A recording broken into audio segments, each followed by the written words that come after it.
And then, like, even after, like, talking about a claim and stuff like that, I can still sue afterwards, or? Well, no. So the way it works is, like, you would file a claim with, you would ask them for their insurance information. You would file a claim with that business's insurance company, right?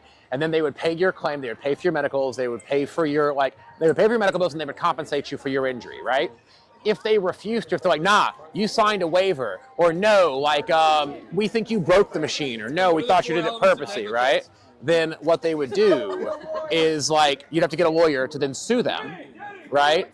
In order to compel them to pay your things, right?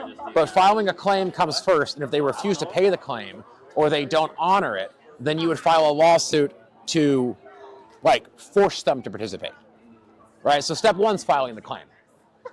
And then just follow the steps of, like, if they refuse. It all comes down to if they refuse. Well, you could get a lawyer today, and they would do all of that for you, right? You could hire a personal injury firm and say, hey, I was at LA Fitness and this thing fell on me and I got hurt, and then they would reach out to LA Fitness. They would ask LA Fitness for their insurance information.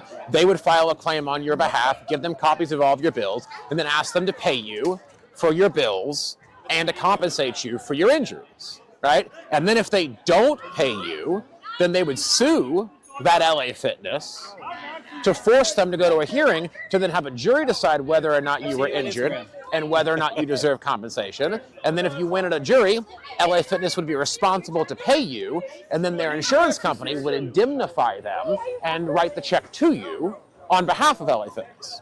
It'd be no different than a car accident.